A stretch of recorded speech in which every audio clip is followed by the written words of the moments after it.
Hey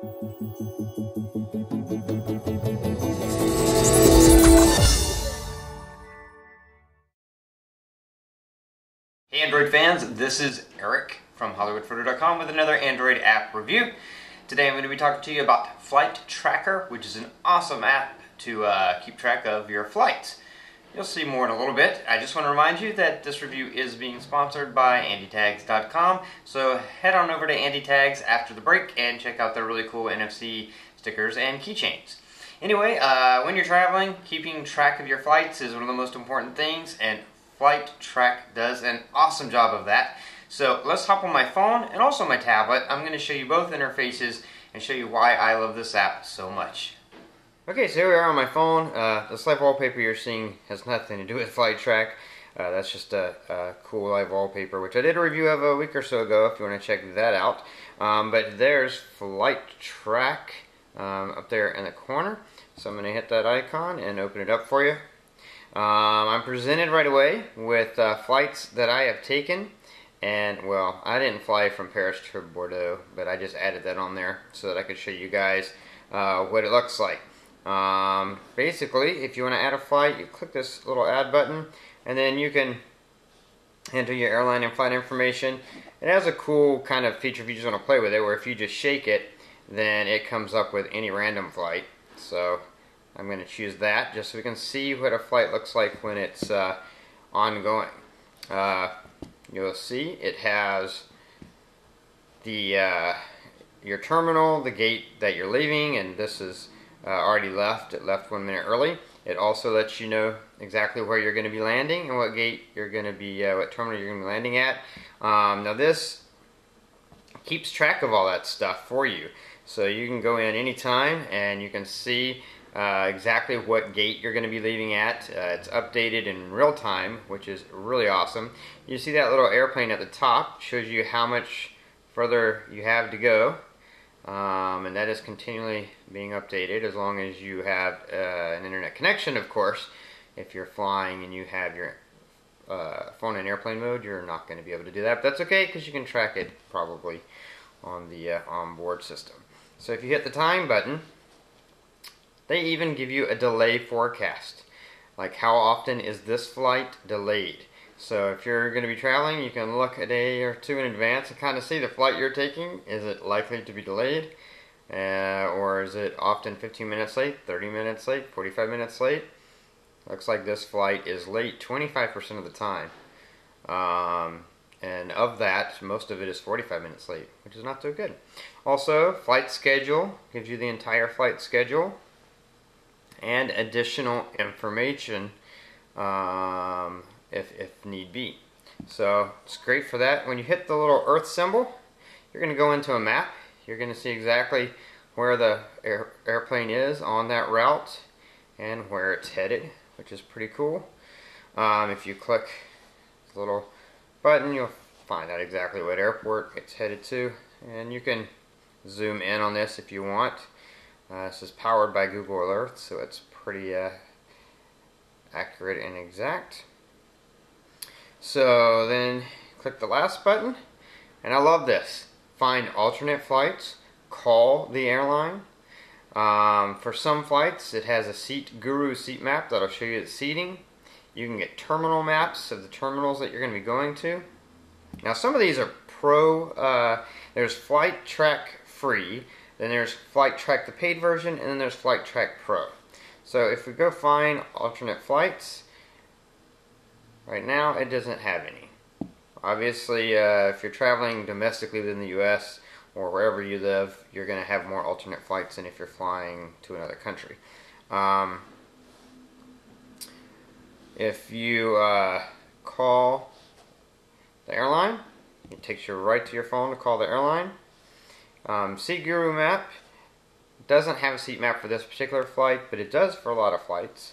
Terminal maps, this is a Pro feature, so you can upgrade to Pro within the app, and you would have access to that. Flightboard is also a separate thing. You can download Flightboard and turn your screen into an arrival and departure board. Not necessary, that's not something I've missed, but if you want to get it. It's not a bad deal. And your travel details, you can put your confirmation number and the seats and flight notes. So if you're saving this flight obviously ahead of time, you can put all that information in your phone so you have it handy, which is really a great thing. And if you want, you can set repeating flights to automatically move to the current day. I don't know why you want to do that, but it's there for you if you want to. Now if we go to the menu button, you can add a flight, you can delete the flight, you can share this flight. And if we go back to the main screen where we have all of our flights and hit the menu button, you can go into settings. You go into settings, background updates. So update flight info when the app is in the background. So this is great if you have a flight coming up. If the time changes, if the flight is delayed, it will notify you. Flight sort order, so you can decide what order you want your flights that you have saved to be listed in. Basic map view, you can choose that if you don't want the Google Earth map view, especially if you have a slow connection, if you have a 3G phone or something. Flight notifications, so notify me when the flights change, and I do use that. Use flight track sound, I have that checked. You can use your own sound if you want to, but the flight track sound is cool. It's the little ding that the airplane makes when they turn the seat belt fasten sign on, which is cool. It's not, it's not intrusive and not too loud, and it's also kind of cool because it has to do with flying. But you can select custom sound if you want to. You can also have it vibrate, and you can have your status light or LED light flash. And you can decide what unit system depending on where you are, imperial or metric system.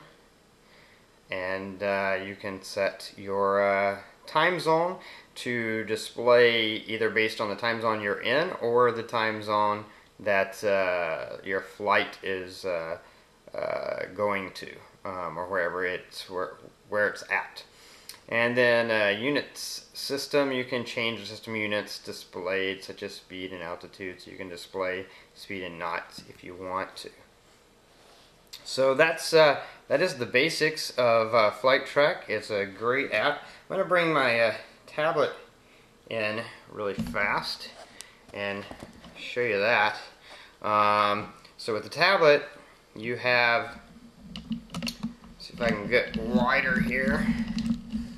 You have the flights are already on here, and you just tap that if you want it to open up, and then you close it if you want to close it. Obviously with the bigger screen you can do that. Other than that, it's pretty much the same. You have share flights, delete flights, you have your settings, but that's what it looks like, and it's a really cool app for your tablet as well. One other thing, you can also zoom in really good with the tablet. One other thing I did want to show you, jumping back onto my phone, is the live wallpaper. If we go to menu, and go to wallpaper, and go to live wallpaper, there is a FlightTrack wallpaper. And basically you can set it so that it shows flights. Track your flight or flights out of a particular airport. So you can select all flights out of a certain airport, or you can select my flights. So I have my flights, and if you set the wallpaper, then in the background you're going to have this really cool map. Now if you don't fly much like me, then it's kind of boring. But if you're a real traveler, if you travel a lot, then it's kind of cool because you end up with all these lines, all over your globe showing places you've been. So if you're a big traveler, that might be a really, that might appeal to you. So I wanted to show you that. Anyway, that is FlightTrack, which is in the Google Play Store, and is a really good app. Was FlightTrack. As you can see, it's a really awesome app. I suggest you head on over to the Play Store and pick it up. At least get the free version, and then you can play with that and see if you want to pay for the Pro version and possibly even upgrade to the really super duper version. Anyway, if you like this review, please click the like button, share it with your friends, your family, Facebook, Google+, Twitter, all that great stuff. And subscribe to my channel if you want to know when I add more reviews and you want to find out about all the really great Android apps that are out there. Until next time, this is Eric reminding you that your Android phone is only going to be as good as you make it.